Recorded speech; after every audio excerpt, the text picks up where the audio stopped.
claro.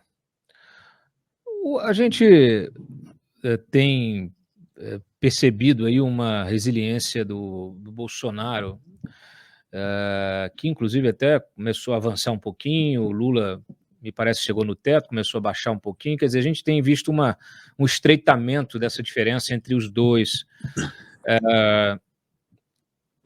Naturalmente a gente vive esse processo de polarização, mas nós temos tantas, vamos dizer assim, tanta coisa aconteceu depois de 2018, tantos erros foram cometidos pelo atual governo, que a gente fica, ainda a gente se questiona como que é possível você ter, o próprio Bolsonaro ter a quantidade de votos que ainda tem.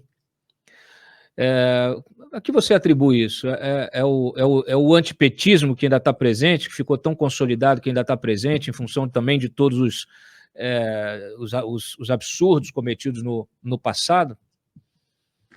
Olha, o governo sempre, de um modo geral, o governo sempre tem um peso muito grande. Ele é sempre muito presente no imaginário popular, ele é muito presente na mídia. Evidentemente que os erros do Bolsonaro foram muito grandes. E evidentemente que hoje, por exemplo, do ponto de vista da Amazônia, um novo governo Bolsonaro seria o nosso fim, no meu entender. Porque nós já estamos no limite do não retorno. E com essa política que ele tem, levaria o país à inviabilidade do ponto de vista da exploração dos recursos naturais e para nos levar a um outro patamar. Mas o que eu acho é que você tem falta de renovação, de um lado, entende? E você tem muito isso no Brasil.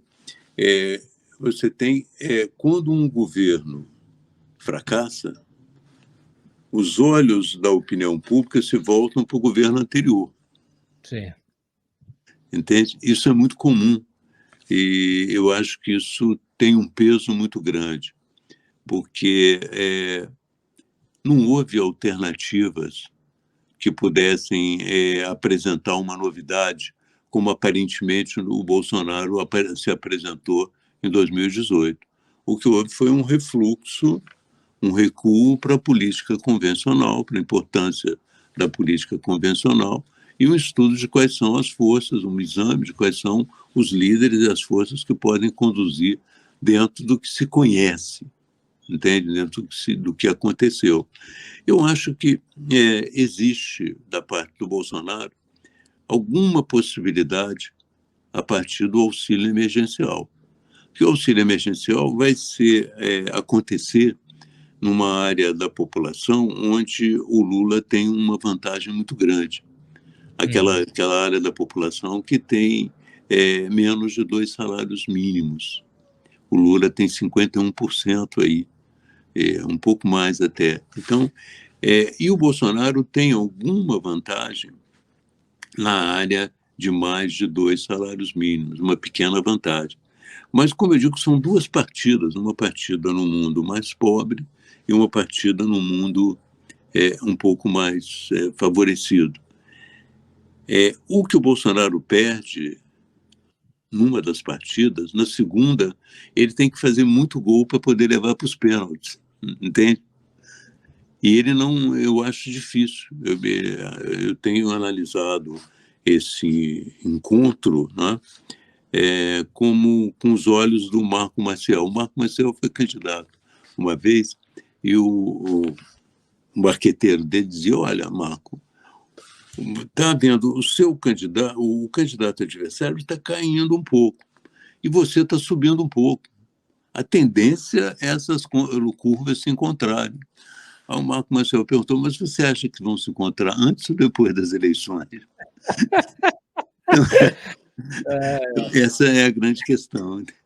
Essa é a grande questão. Muito bom. Aí você acha que aí eu vou jogar essa questão para o lado do Lula. Você acha que o fato do Lula ter o apoio que tem a ver com essa nostalgia de um tempo pretérito, a percepção de que o passado é sempre melhor do que o presente, que naturalmente é uma imagem construída, né? É uma ilusão praticamente.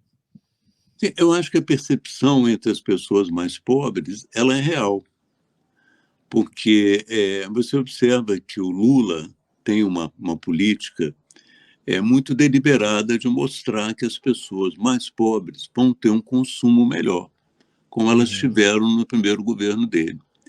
Então, ele vai à televisão e diz o seguinte: olha, nós vamos voltar a comer uma picanha e a tomar uma cerveja. Então, ele relembra para aquelas pessoas que elas estiveram numa situação um pouco melhor. Então, essa lembrança, evidentemente, que impulsiona muito a candidatura dele. Qual a reação do Bolsonaro? O Bolsonaro reage como aquele cara, ele não percebe o jogo, entende? Não percebe porque não é que ele não seja inteligente, ele é condenado a não perceber pelas circunstâncias dele. Ele chega e dá uma entrevista assim: não tem churrasco para todo mundo, entende? É a mesma coisa dizer assim: não tem passagem de avião para todo mundo, não tem universidade para todo mundo. O Milton Ribeiro também disse: não tem isso e tal.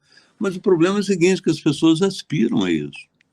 Claro. Se você, como político, aparece como aquele cara que vai definir que uns podem, outros não podem, você está num ponto difícil, já que o outro candidato diz: não, vamos chegar lá, todos vão poder chegar lá. Se vão chegar ou não é uma outra questão. Se vão chegar de uma forma sustentada, que é outra questão importante, também não se sabe. Mas, do ponto de vista eleitoral, evidentemente que uma retórica funciona mais que a outra.